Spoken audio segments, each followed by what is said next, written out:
ending the Crimean War. 500 Mormons set out with handcarts and wheeled their living possessions away from Idaho City on their way to Utah. George Bernard Shaw was born in Dublin, later went on to co-found the London School of Economics. And William Perkin, an 18-year-old chemist, discovered movine, the world's first artificial dye. Now, because this is the complex story of William Perkin, you might think that the story starts with William Perkin, but it doesn't. It actually starts with a young man by the name of Heng Shuochen, who was born in Guangdong, China in 1814. His parents were poor peasant farmers of the Hakka minority that were originally lived in the north as part of the Jin dynasty, and when the Jin dynasty moved south, they were forced to flee, and so they were sort of a lower class in southeast China.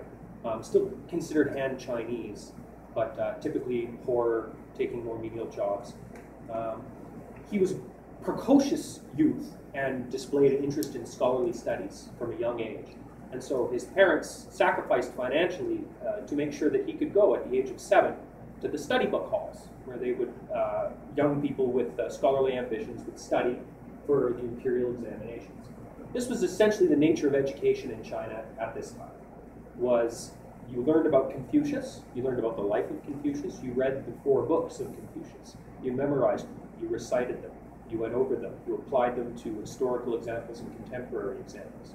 Because the culmination of all this learning was the civil service examinations, which were an institution founded by the Ming Dynasty that had carried on for centuries, in which the whole country would come together and write standardized civil service examinations, and the top 1% or so would be admitted into the bureaucracy, which was the only way really to get ahead. And so people from all over China would do this. And how it worked is there was a set of tiered examinations. First, you would have the local examination, where people from your village and the surrounding villages or the districts would come together and write the examination. The top few candidates would then go on to write the provincial examinations. If you passed those, you were admitted to the low-level bureaucracy and became a civil servant. You could start to move up the social ladder. And from there on, you could write the top-tier imperial, the state-level imperial examination. And if you passed that, you were admitted into the highest level of bureaucracy of all. Well, young Heng Shuochen was an excellent student, and within 5 years of beginning his studies at the age of 12, he'd already memorized the 4 books, front to back. At the age of 15, however, his parents were no longer able to pay for his formal education, and so he had to find a job tutoring young students who were just beginning the process and carrying on his studies in his spare time. Now, this was maybe good of him to hold on to his dream, but in reality, without formal training and constant practice, civil service examinations were simply way too hard. Only the top 1% of candidates passed the provincial level examinations.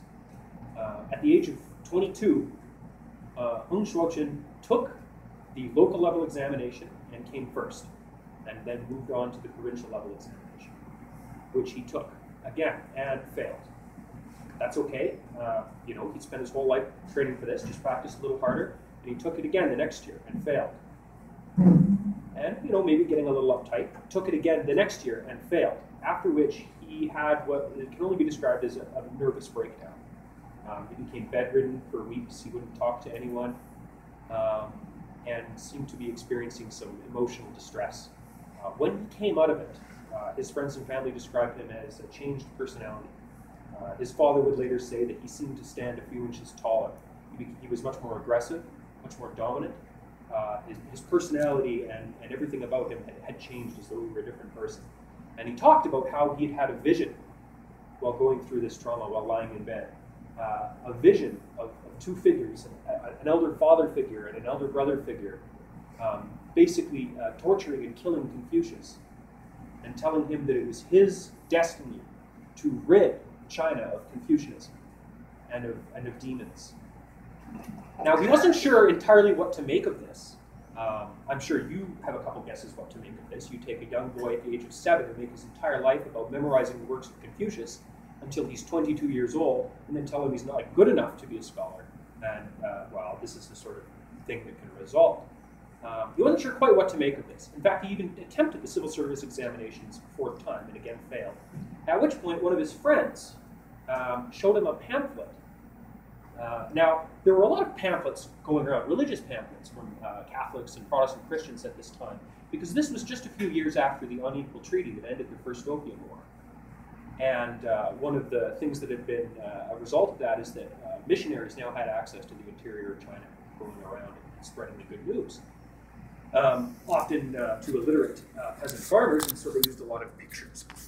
Well, this one particular pamphlet he looked at had pictures of God the Father and God the Son. And seeing them, it immediately struck Hang Shuochen that the two figures he'd seen in his dream were none other than God the Father and God the Son, and that he was Jesus Christ's little brother, who had been sent by God to China to drive out the Manchus, restore the Han Chinese to power, obliterate Confucianism, and bring a heavenly kingdom to earth. Now, if this sounds a little bit insane, that's because it is. But he was actually successful. He started a sect and began gathering adherents. They started popular actions against the Chinese government. This was the Manchu dynasty at this time. The Manchus were not native Han Chinese. They came from the northeast. And there was a lot of resentment against their government. And then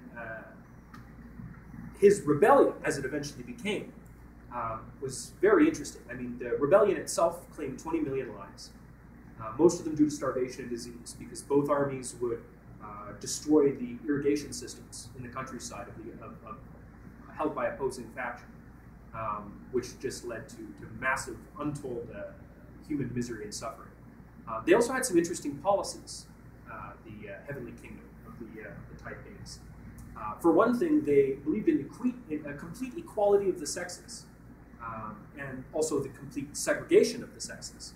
If we can imagine those two things not necessarily being incompatible. They ended foot binding as a practice, and they ended the Manchu-imposed practice of the Han Chinese shaving the front halves of their heads. For this reason, they were sometimes called the long hairs. Their soldiers were called the long hairs by their opponents. They did a few other things. They completely socialized the economy. They outlawed private trade. We might think of this as sort of communist in a sense, but it was much more like a Christian anarchist millenarian movement. They were trying to emulate the church fathers, the early Christians, as their rather warped sense of Christian dogma allowed in any case. They had a few other interesting social policies, though, which was they imposed the death penalty for anyone using opium, alcohol, anyone gambling, things like that. Now, I mentioned opium in particular because it was, in fact, the Opium War itself which had made the Taiping Rebellion possible by weakening the Manchu dynasty. And in order to understand the connection there and why not only Heng Xiaochen, but also a lot of other young Chinese people at that time were so bitter and resentful not only of their own government, but foreign governments. But to understand that story, we have to go over to Britain and see what was going on there at this same time. And what we see in Britain is, excuse me, Napoleon had just been defeated. The British Navy was absolutely uncontested on the oceans. They were the lone imperial power really left in the world. They were still fighting the great game against Russia and Central Asia. And they had colonies all over the place. One thing they didn't have was a healthy trade balance, in part because many of their colonies were not yet profitable. India was a notable example of, at this time, a colony that was costing them vast amounts of money. Their navy was costing them vast amounts of money, and maintaining a system of colonies in an empire is expensive. Now, part of the reason that the British had this trade deficit had to do with China. It had to do with the fact that British were importing massive quantities of tea from China. Tea, as we know, is caffeine. It's addictive. People love it. It makes you productive. There's pretty much nothing bad about caffeine. It's a wonderful drug, but it is a drug. And it's hard to simply say, shut down the imports without making a lot of people very upset. So they were importing all this tea from China, but the Chinese had no interest whatsoever in accepting British trade goods. The Chinese emperors had maintained for centuries, and in fact still maintain, that they were completely self-sufficient and they didn't need any of the trade goods that the British produced. They were happy to sell their tea, they were happy to sell jade, but they didn't want British textiles, they didn't want British manufactured goods, nothing like that. All they wanted was silver. So they insisted the British pay for silver, or pay with silver. But Britain, at this time, was on the gold standard, which meant that they didn't use silver in circulation for coinage. So in order to pay the Chinese for tea, they had to buy silver from mainland Europe and from Mexico. This, in turn, was ruinously expensive. Well, it's not entirely clear who exactly came up with the idea. A few different people kind of comprised on the scheme, but eventually the British, in about 1816, came up with a novel idea to solve their problem. Not only of the unprofitability of the Indian colony, but of their negative trade balance with China. And it involved growing vast quantities of opium poppies in India, manufacturing them into opium, smuggling the opium into China, and getting the Chinese population hooked on opium, and then running an underground drug trade that they could use to get Chinese silver to pay for the Chinese tea so that they wouldn't have a trade deficit anymore. Now, this was going splendidly for the British, but it didn't go so well for the Chinese. It became a massive social problem. In fact, the whole notion that we have of opium dens and this idea of China that you see in a lot of 19th century writing was entirely a product of British opium trafficking in China. Now, the Chinese, after a while, became very alarmed, and the Chinese emperor ordered a stop to it, to the opium imports. Now, he could hardly enforce it, but what he did is he put the regional governor of Guangzhou in charge of stopping the opium shipments. And so they seized a shipment of about 20,000 pounds from the ship of a smuggler, and they burned it. However, right before they did so, the ship's captain and the person in charge of the operation made sure to bequeath the opium, the ship and its contents, to Her Majesty Queen Victoria, so that once it was burned, it was destruction of the Queen's property and thus casus belli for war, which the British declared. They gathered together an expeditionary force, sailed up the Yangtze, and shelled Shanghai for about 2 weeks, and then occupied the city, at which point the Chinese surrendered, having no other choice, really, since they could do nothing to stop the British. The results of what became known as the Unequal Treaty were a number of things. First of all, access to the Chinese mainland for Christian missionaries was one thing. The opening of 6 Chinese ports for British trade, the giving of Hong Kong and Canton to the British, and the paying of war indemnities, if you could believe it. Since China was declared to be responsible for the crisis and for the war, they were ordered to pay significant quantities of silver per year to the British, which just added to their, at this point in time, quite healthy trade balance. Now, that explains the connection between the First Opium War and the Taiping Rebellion and young Hung Shuoshun.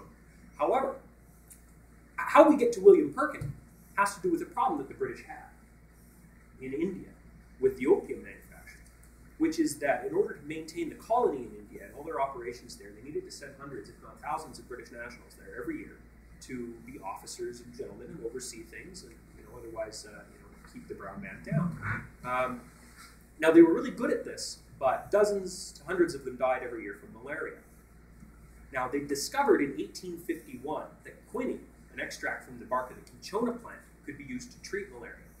But cinchona only grew in South America, where the British had no influence.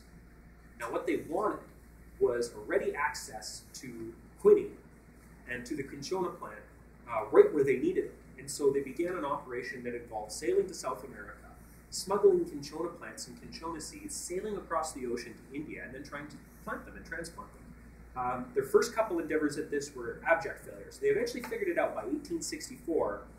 One plant managed to survive the voyage. The seeds weren't taken, but one plant managed to survive the voyage and was successfully transplanted. And then they built on that success, and within 2 more decades, there were cinchona plantations in Sri Lanka and East Bengal, or West Bengal.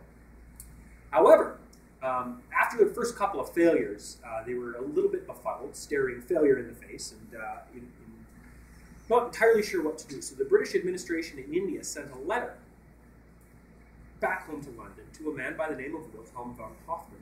Now, Wilhelm von Hofmann was a German chemist who a few years prior had been the first person to isolate and identify the chemical compound aniline, or phenylamine, which is a benzene ring with an NH3 on it, from coal tar derivatives.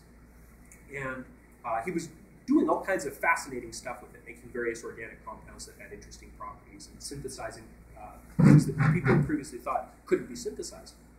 So they wrote Mr. Wilhelm von Hofmann, who is now in London and on the invitation of the Crown, where he'd been made director of the new Imperial College of Chemistry. They sent him a letter asking him if he could perhaps synthesize quinine from aniline or some other cold target. Now, Wilhelm was very busy, needless to say. So he put the job and gave it to a young student of his, an 18-year-old by the name of William Perkin. Now, I'd like to talk a little bit about William Perkin for a second. So William Perkin was born in the East End of London. He was the youngest of 7 sons of a wealthy and quite successful carpenter and his wife of Scottish extraction. He was a very precocious young man, showed an interest in science and scholarly pursuits from a young age. At the age of 14, he entered the City of London School, where a teacher by the name of Thomas Hall, who's not really known in history for anything other than being a mentor to young William Perkin, noticed his interest in science and immediately encouraged him along this path and suggested that he get involved in chemistry, which was at this time just an emerging field. The next year, at the age of 15, he became a student at the Imperial College of London, studying under Wilhelm von Hoffmann, where he was given a task of finding quinine from coal tar. He had numerous attempts at this, never did succeed. In fact, we weren't able to synthesize quinine until 1954, and even then it's never been commercially successful to do so. The best way to get it is still through nature. But one of his attempts involved reacting aniline with potassium dichromate. He was trying to oxidize it with potassium dichromate. Unfortunately, impurities in the aniline that he had to work with reacted with the potassium dichromate and gave rise to a sooty black gunk, was all the result. Now, he immediately knew that that was the result of a failed organic synthesis, and he promptly flushed the stuff down the drain. However, upon rinsing out his beaker with alcohol, he noticed that a bright pink-purple solution formed, which stained. Now, being no slouch and a clever young man with a bright future ahead of him, he did what any smart person would do and immediately concealed the discovery from his colleagues and promptly went to the patent office and filed a patent. And before the year was out, he was looking for investors, and within a couple of years had produced the world's first synthetic dye, Novum, which he began marketing. Now, there's a lot of different directions you can go from here. It's interesting to note that within a few years after that, there were dozens of new color combinations available, and aniline-derived dyes were everywhere. We could talk, for instance, about how in Germany, color chemistry became such an important industry that it led to the German industrial revival and helped give them the military and industrial prowess to compete with the British in the arms race. How German chemistry, as it evolved, eventually gave rise to the Haber-Bosch process 1 year before World War I, allowing the production of munitions and gunpowder on untold of before scale, just in time for the most, at that time, destructive military conflict in world history. Or you could go another way with it. You could talk about the fact that aniline dyes, and aniline in general, is quite toxic. And workers in these factories would, many years later, as they've gotten older, come down with cancer of the bladder, transitional cell carcinoma.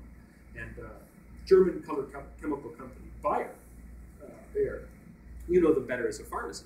It's a pharmaceutical company, but they originally started as a manufacturer of aniline dyes.